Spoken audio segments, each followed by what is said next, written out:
Hello everyone, welcome back to my channel. আমি তাপসী, নতুন আরও একটি ভিডিওর পক্ষ থেকে সবাইকে অসংখ্য ধন্যবাদ। তো বন্ধুরা, আজকের হচ্ছে যে কয়েকটা বিষয় নিয়ে হচ্ছে আমি ভিডিওটা করছি। তো শর্ট ভিডিও দেওয়া হয় আর লং ভিডিওটা প্রত্যেকটা প্রশ্নের উত্তর বেশ কয়েকদিন হয়ে যাওয়ার পরে তারপরে আমি লং ভিডিও দিই। প্রতিনিয়ত এখন লং ভিডিও দিইনি। তো যাই হোক, মানে বন্ধুরা, যে প্রশ্নের উত্তরটা আমি দেবো আজ, অভিজিৎ দাদাভাই। দাদাভাই, আপনার বাড়ি কোথায়? আর আপনি হচ্ছে যে বিষয়গুলো জানতে চেয়েছিলেন আমি অবশ্যই বলবো। কেন দাদাভাই আমি বলবো না? আর আমি আপনার প্রশ্নের কমেন্ট করলেই আমি অবশ্যই উত্তর দেব। আর আমি ওই কমেন্টগুলো দেখিনি, আজ মানে এই কিছুক্ষণ আগে দেখলাম, দেখে আমি ভিডিওটা করছি। তো দাদাভাই, আমার দুটো ফার্ম, ঠিক আছে? এই একটা ফার্ম, আর ওই পাশে ওই হালকা করে পাখিগুলো দেখা যাচ্ছে। আমার এই দুটো ফার্ম, আগে তিনটে ছিল অবশ্য। তো ঝড়েতে ভেঙে যাওয়ার কারণে দুটোই করে নেওয়া হয়েছে। তো এখন দুটো ফার্ম, ঠিক আছে? তো দুটো ফার্মে আমার পাখি থাকে ২,৫০০ পাখি থাকে, ঠিক আছে? আমি ২,৫০০-এর ফার্ম, মানে দুটো, একটা ঘরে ১,৫০০ আর একটা ঘরে ১,০০০, ১১০০ হবে। কিন্তু আমি ওইভাবেই নিই, মানে ২,৫০০ করে পাখি নিই, ঠিক আছে? ২,৬০০ নিলে হতো, কিন্তু ঠিক আছে, এরকম একটু পাতলা থাকলেও কোনো অসুবিধা নেই। তো যাই করে হোক, ২,৫০০-এর ফার্ম। আর আমি এই এই যে পেমেন্ট বলতে, এটা কোম্পানিতে চাষ করি, ঠিক আছে? আমার তো ব্যক্তিগত নয়। আর দ্বিতীয়ত রেজাল্টের মানে উপরে ভিত্তি করে পেমেন্ট হয়। তো দাদাভাই, যেটা বলছিলাম, যে আমাদের পাখি থাকে প্রায় ৪০ দিন, মানে ৪০ থেকে ৪২ দিন পর্যন্ত, মানে একদম ১ থেকে ৪২ দিন পর্যন্ত যে কোনো সময় পাখি উঠতে পারে। একদমই ৩৬ দিনেও লিফটিং হবে, আর ৩৭-এও লিফটিং হবে, আর ৩৮, ৩৯, ৪০, ৪১, ৪২ এইরকম, মানে একদমই ৪২ পর্যন্ত মানে ক্ষান্ত থাকে। তারপরে যদি কোনো কারণে পাখি যদি মোর্টালিটি পাখি যদি ছোটোবেলায় কোনো সমস্যা হয়ে যদি পাখিটা মারা যায়, তবে ওই পাখিটা কী বলে দিচ্ছি, ছোটোবেলায় যদি কোনো সমস্যা থেকে থাকে, পাখিটা যদি ছোট থাকে, মানে কোনো সমস্যার কারণে পাখিটা বাড়ছে না, তার জন্য দেখা যাবে ৪৫ দিনও হয়ে যেতে পারে, ঠিক আছে? ম্যাক্সিমাম ৪২ দিন লাস্ট। তো আমরা পেমেন্টটা পাই। আমার ২,৫০০ পাখিতে যদি খুব ভালো রেজাল্ট হয়, মানে খুব ভালো হয়, তাহলে ১০০-এ ১,৫০০ করে ধরো, ১০০ পাখিতে ১,৫০০। তাহলে আবার হিসেব করে নাও কতটা হয়।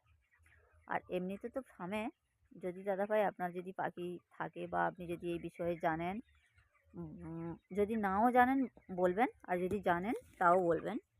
যদি আপনার থেকে থাকে, ফার্মে যথেষ্ট খাটুনি আছে, যথেষ্ট সময় দিতে হয়। আর বিশেষ করে শীতের সময় এদের ট্রিটমেন্ট তো প্রচুর প্রচুর করতে হয়। এখন তো শীতকাল চলছে, পাখিটা নানান রকম সমস্যা। আমি এই লটে আমার এতটাই সমস্যা হয়েছিল। প্রথমে আমার যেদিন পাখি ঢোকে তার পরের দিন থেকে নিউমোনিয়া এসে গেছে। তো আমরা ব্রুডিং করি খবরের কাগজের উপরে, কিন্তু খবরের কাগজের উপরে ব্রুডিংটা করলে কি হয়, যে পাখিটা তো ভালো থাকবে। আর ভুসিতে যখন শুকনো ভুসির উপরে যখন ওরা মানে মুখটা ফেলবে, তখন নাকের নিঃশ্বাসের উপরে ভুসিটা ঢুকে যায়। তখনই নিউমোনিয়া আসতে পারে, বা ভুসির গ্যাস গন্ধে নানান রকম সমস্যা হতে পারে। কিন্তু আমার খবরের কাগজের উপরে পাখি ছিল, নিউমোনিয়া কী করে আসে। তারপর নিউমোনিয়া যদিও গেল, তারপরে গাউট আসলো। গাউট তারপরে ইকোলাইট, দুটো একসঙ্গে। আচ্ছা, গেল। সেটা মেডিসিনের দ্বারা মোটামুটি এদিক সেদিক করে হলো। আর বিশেষ করে আমি পাতা নাতা এইসব ব্যবহার করি, ঠিক আছে? মেডিসিনটা একটু কম ব্যবহার করি। তো যাই পারে হোক, তারপরে আসলো কিডনির সমস্যা, তো সেটাও গেল। তারপরে আসলো মানে এখন যেটা কক্সি, মানে রক্ত পায়খানা, ঠিক আছে? তো হচ্ছে নানান সমস্যা আজকের হচ্ছে আমার ২৬ দিন পাখির বয়স। তো এত সমস্যার উপরেও আমার পাখিগুলো এখনও ভালো আছে। আর শীতের পাখি তো মানে শীতের পাখি একটু গোলু মতো হয়। আর শীতের পাখি বোঝা যায় না। ঠিক আছে? আমার এখন পাখি ভালো আছে, সুস্থ আছে এবং সুন্দর আছে। কোনো অসুবিধা নেই। খাবার যেরকমভাবে খেয়েছে পাখিও সেই রকম হয়েছে। আর দ্বিতীয়ত হচ্ছে মোর্টালিটি অনেক কম। আমার হচ্ছে মানে এখনও ১০০ হয়নি, ঠিক আছে? মোর্টালিটি অনেক কম। আর দ্বিতীয়ত হচ্ছে অ্যা আর যেন কী প্রশ্নটা করেছিলে যেন? যে আমার হচ্ছে কতদিন পাখিটা কত টাকা হয়? আর হ্যাঁ, আমি এখন সুবনা কোম্পানি করছি, ঠিক আছে? সুবনা কোম্পানি করছি। এটা আমার ১ম, ঠিক আছে? আমি কোনোদিন এই কোম্পানি করিনি কিন্তু। আর এর ব্যাপারেও আমি জানি না। আমি আগের ভিডিওতেও বলেছিলাম, এর ব্যাপারেও আমি জানি না। আর এটা হচ্ছে আমি ১ম করছি। তো আমার পাখিটা উঠে গেলে কীরকম কী রেজাল্ট হয় আমি অবশ্যই আপনাদেরকে জানাবো। কোনো অসুবিধা নেই। আর যদি কোনোরকম কোনো কিছু জানতে চাও বা বলতে চাও, অবশ্যই আমাকে কমেন্ট করে আমার পাশে থেকো। আমাকে ভালোবাসা দিও। আমি অবশ্যই হচ্ছে নতুন ভিডিও আপনাদের জন্য আমি নিয়ে আসবো। ঠিক আছে? আমার তো সারাদিনে নানান শতবিধি, নানান রকম, যেটা হচ্ছে আমার ফিশারিতে হচ্ছে এখন মাছটা খুব একটা ভালো পর্যায়ে নেই। যার কারণে হচ্ছে আমি ওইটার ভিডিও দিইনি। আর দ্বিতীয় কথা, হ্যাঁ, যেটা বলছিলাম, আমি হচ্ছে পাতা-নাতা বলতে আমি ম্যালেরিয়া পাতা, তেলাকুচু পাতা, তারপরে হচ্ছে আমাদের তো অ্যালোভেরা গাছ প্রচুর আছে, ওটাও দিই। তারপরে কাঁচা হলুদ, আমাদের বাগানের হলুদ, ওটাও দিই। পেয়ারা পাতা, জাম পাতা, ওটাও দিই। তারপরে হচ্ছে বাসক পাতা, ওটাও দিই।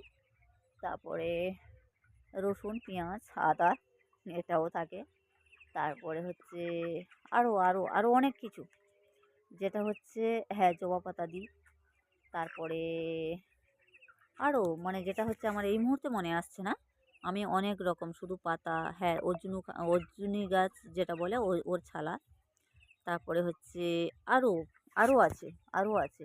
মানে যেটা এই মুহূর্তে আমার মনে আসছে না। ঠিক আছে? তো আপনাদের যদি কোনো সমস্যা থেকে থাকে বলতে পারো, আমি যতটা পারি বলবো, অবশ্যই বলবো। যাই হোক বন্ধুরা, আজকের এই পর্যন্ত। দেখা হবে আগামীকাল। টাটা, রাখছি। ভালো থেকো, সুস্থ থেকো।